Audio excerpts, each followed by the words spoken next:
What's going on, guys? CJ plays FM back here again finally, and I'm not playing FM this time. No, this is my brand new F1 manager save.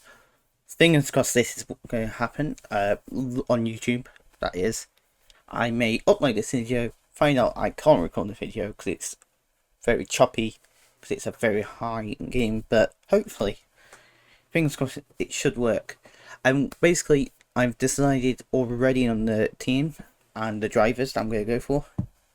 So this is episode 0. F1 Manager comes out tomorrow, the day I'm recording this. It'll be today at 3 o'clock when this video goes live.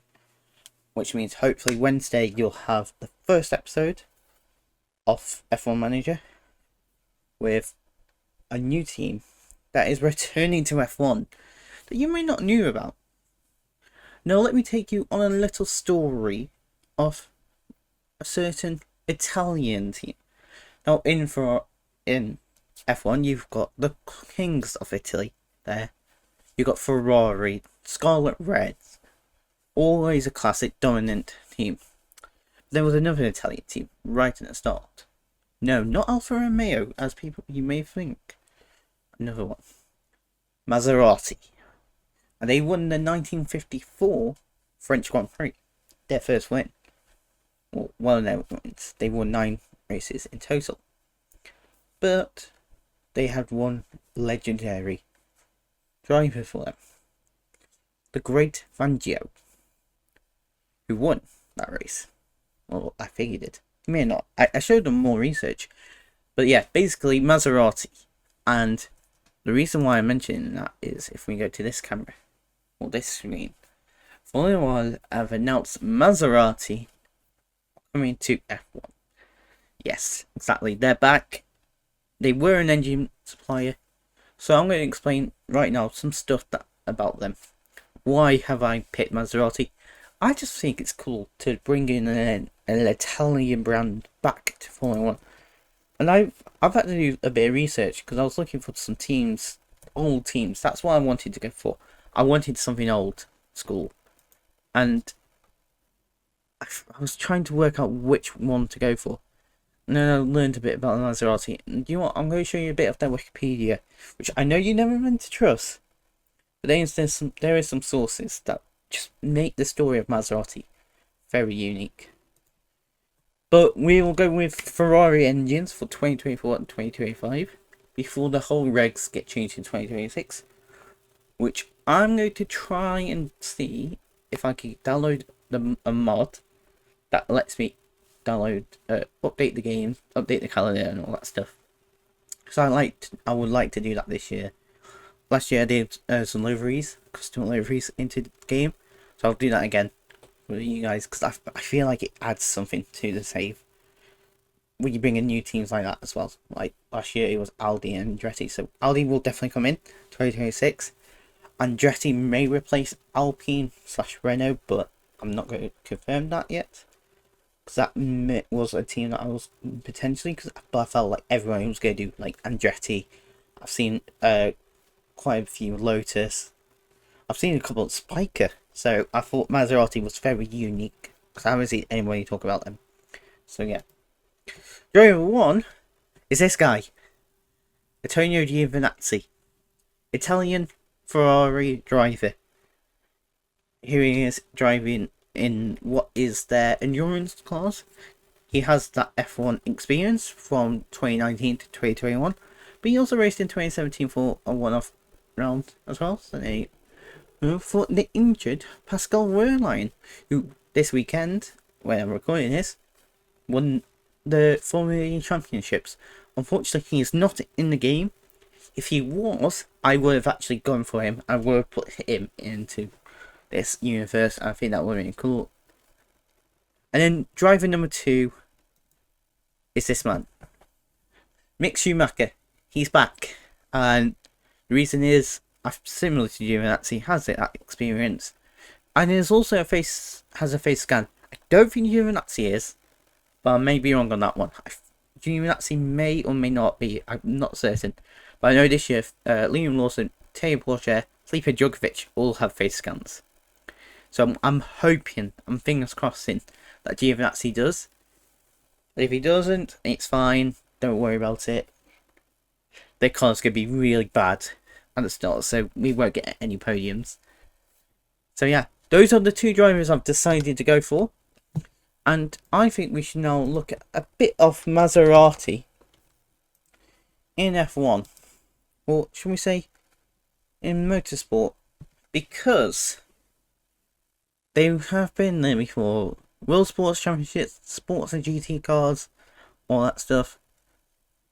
I feel like we should celebrate them a bit.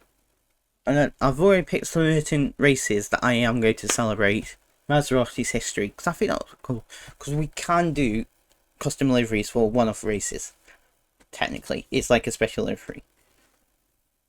Every year I will redesign the livery and change it up a bit.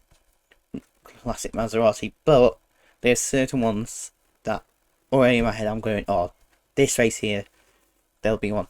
As I said, noted driver Fangio and Sterling Ross, two legends, and the Maserati brothers, obviously. So 44 race starts, 2 drivers championships, 9 victories, 9 poles, 11 fastest lap. Final entry, 1957 Italian Grand Prix. There is something there for you to think about, okay? Think about it. Also, chassis, and the engine. The engine one is the more important one for me, because of that. But we will celebrate a bit of Formula E and all stuff as well. So, Maserati obviously began in the 1950s, as we see here. Maserati had 2 Formula 1 cars, the Maserati C4C LT and the Maserati 250F. Classic. Just, you look at those cars now, you think they were stupid in those days to do it, but hey ho, it is. And then there was another one. In addition, the Maserati A6 GCM, designed as a Formula 2 car, was also used in F1 due to financial difficulties in the late 50s. But they're back now. And we see here Maserati Cooper won 2 races. So we're going to do a little nod to Cooper. That is in 2026 at the Mexican Grand Prix. And we're also going to do it sometime in the 2027 Grand Prix. Obviously, there's no South African Grand Prix, but we'll find an appropriate race to celebrate that, because I want to. I think the Mexican one is brilliant to do, and I already had, like, that was the Cooper Maserati. You see the red and white, but if you look at Cooper as a team, you've got that nice sky blue, and I think I could do a really nice homage livery to that for that one. So obviously that's 2 seasons away. The first season we're only going to do 3 liveries. The main one, which I've already got a concept art of what I want to do for that, which I will show you. It was a design I saw and I've seen it and I've gone, we'll try and get something like that. We're then going to do a special one for Imola and Monza, which are the Italian ones, to celebrate their Italian heritage. And then we're going to do a special one for the British Grand Prix. I wanted to do one for them because it was their first ever race. And I think that would be quite nice. I also want to do a special 100th Grand Prix and a special 50th Grand Prix livery. Obviously those are later down the line, but we know that's season 3 anyway, to celebrate them.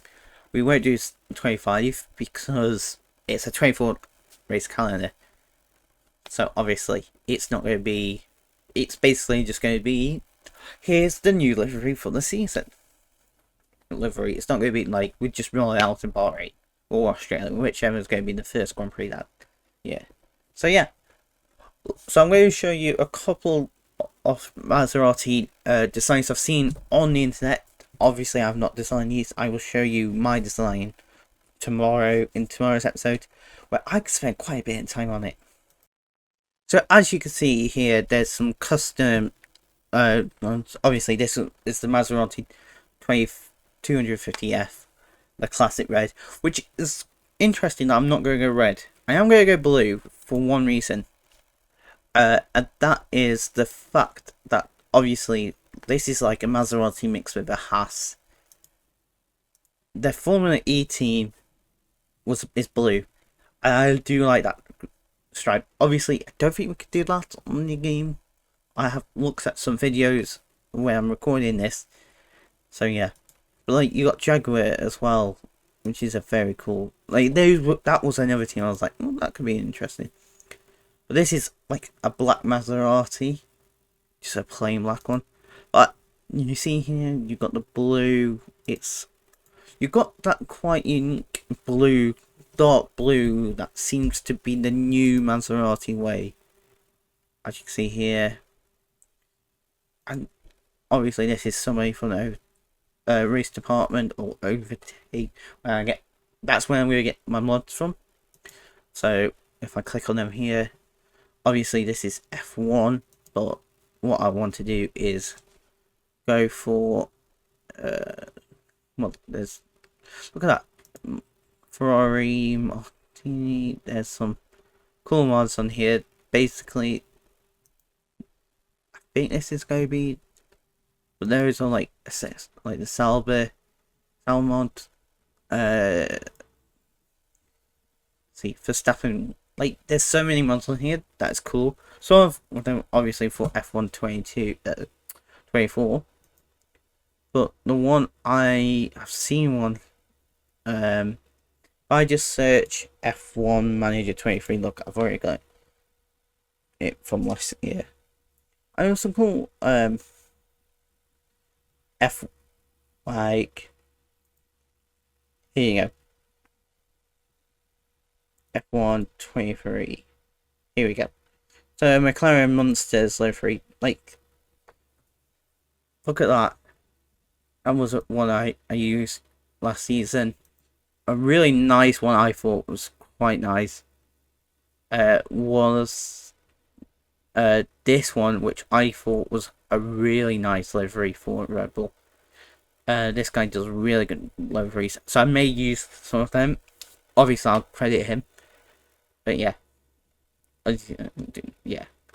There's some good ones in here. Like, I've had a look at that, like a classic BMW, McLaren. Yeah, he does quite a few, but yeah, that was quite cool.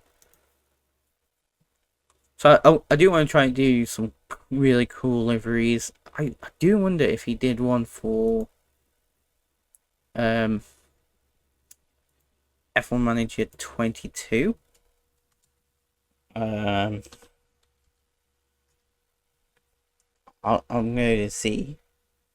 I refresh. I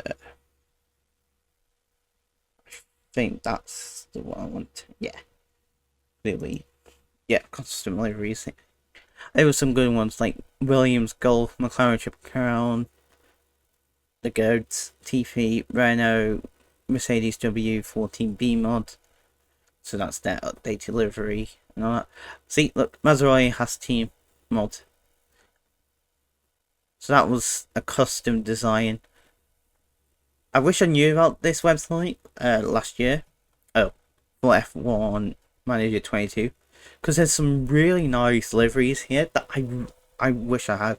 Like a silver Aston Martin. I really wanted a chrome because I did an Alfa Romeo save that year. Which was very interesting. So yeah. But that's basically my plans for F1 Manager 2024.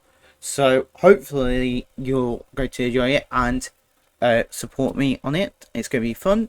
So I think one last thing to say is go out there, keep on gaming. I don't know, managing. It's hard. Oh, and also hopefully we'll have some Maserati kit. Hopefully in the future. So yeah, we'll see. Anyway, thank you very much for watching and goodbye.